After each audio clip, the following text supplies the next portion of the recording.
Victory Investments.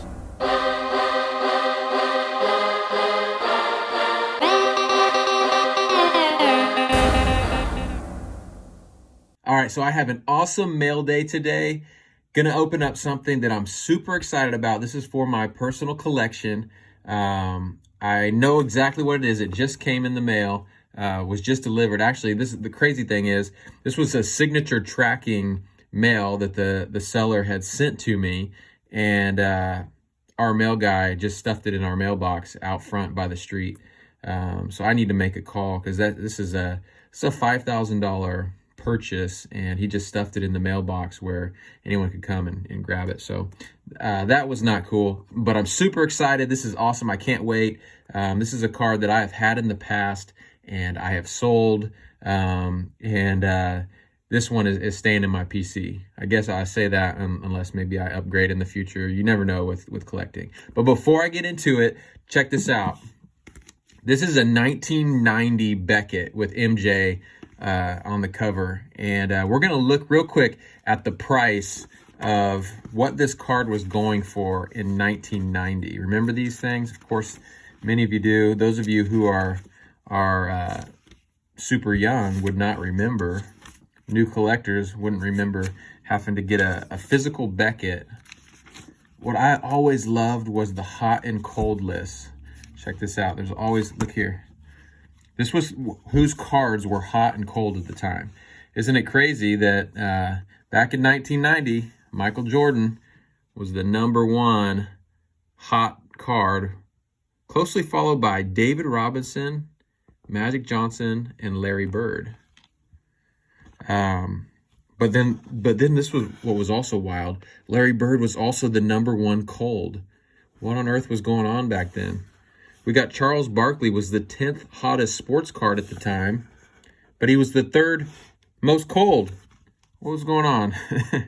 Oh man, but I just loved it because each month you would see the little arrow next to, you'd buy a card, and then the next month, if there was an arrow that said your card was going up, then when you were trading your card with your little buddy, and he was like, well, that's only $10. Well, yeah, but mine is $10 going up. Who remembers that? Check this out, 1986-87 Fleer. Look at some of the prices here. Let's go straight to the MJ. Number 57, Michael Jordan. In mint condition, $175. Near mint was $175 in 1990. That was 30 years ago. And now this card I'm about to open, over 5,000. Pretty amazing what has happened with PSA and professional grading and just the excitement in the hobby. So let's open this thing up. Got some scissors here, and that's actually going to go with. I want it side by side. This is a sticker, Jordan sticker rookie that I just got not long ago. Beautiful card, a little bit off-centered, but not real bad. I mean, it's sharp as can be. The back is perfectly centered. But I got its brother here. So let's see. Open this baby up. Actually, I'm gonna do this here. Feels like Christmas.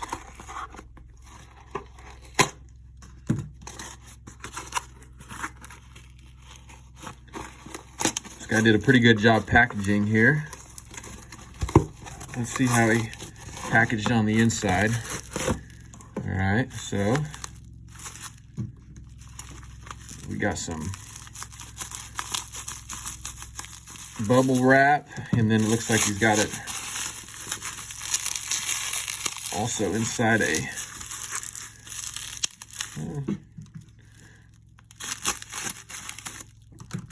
what do we have? What do we have? I cannot believe the price of what these cards are going for now. And here we go. Wow. Let's take it out of this. 1986 Fleer, Michael Jordan rookie. Also, as you can see, I mean, it's a beautiful card. Go over here. Again, this is a little bit off-centered, little off-centered top to bottom, but man, that is a good-looking card. I cannot believe how these prices have skyrocketed. The back is very, very centered. Looks very nice. Gorgeous, gorgeous card. I mean, other than the centering, it's obvious that the centering is the reason these it got an 8. Jordan's got his tongue out. Man, what a cool card. Let's put it side by side with this one here. They're both kind of off-centered about the center. It's perfect brother and brother here. This one's definitely better centered. But I got a good deal. I mean, since I bought this like a week ago, this same card is going for about 1,000 more already. It's pretty unbelievable. But man, there you have it. This was $175 in 1990 in that Beckett. And here we are now after The Last Dance. And people are just realizing again that MJ is the GOAT. And I mean, his career is solidified. His highlights are solidified. There's no prospecting with Michael Jordan. I mean, he's going to be the gold standard of basketball cards for here on out. So right as I finished filming, opening this package, my wife let me know that FedEx came. I had totally forgotten I ordered one other card, and we're going to open that too. This is kind of a bonus card, and I think I know what card this is too, but I can't remember. I ordered 5 or 6 cards, and I didn't expect this to come today, so kind of a bonus package. Let's see what's in here. The anticipation is building. I kind of have a feeling I know what it is, but it's a Ziploc bag.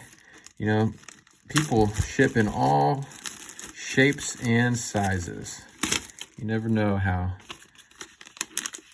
someone's going to package something. But let's just see here. What do we got? Yep, this is what I thought. Check it out. Another MJ rookie. This one I'm actually very excited about. It's an altered. PSA altered. But in the listing, I could not tell where it was altered. I mean, it looks almost exactly like this 8. I can't see anywhere on here where this is altered. I mean, it would have to be some kind of minimal trim, but I don't see, I don't see it. Man, it looks, look at the difference here. This is an 8. I mean, there was a large price difference between these two. But they look almost exactly the same. Yeah, this one, I think there's just a very, very minimal trim on it. Looks like somebody tried to get this in as like a higher grade, probably wanting an 8 or a 9, and they got altered. But you know what? Think about it this way. What would you rather have? A PSA altered that is literally a fraction of a millimeter different, maybe in size, than your card, but it's authentic, than a one that got a number grade, but it's authentic? Or would you rather have like a PSA 1 for the same price that looks like a truck ran over it? I mean, I would much rather. This is a gorgeous card. Look at that. And for all intents and purposes, you can't tell. I mean, this could, you never know. Sometimes they mess these up. And I mean, they could have got this wrong. You could send this into Beckett, and Beckett could give this an 8 or a 9. I've had it happen before. But man, that is a awesome looking card. And I paid probably $3,500 less. And what is the difference here? I mean, it's very, very minimal.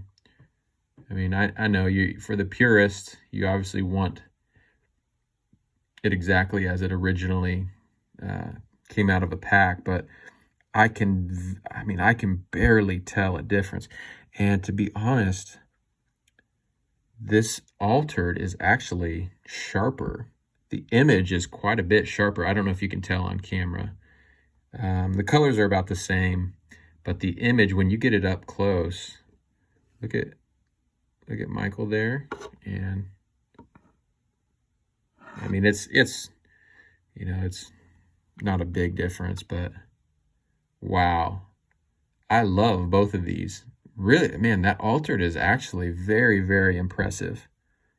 And they didn't, back in the day, people would use colored pencil and they'd mark on cards and stuff. And it's obvious this is a minimal trim, but I'm pleased with it, especially for what I paid and for what the prices of these things are going now, what they're going for. Goodness. Yeah, this was a great deal. Wow. Victory Investments.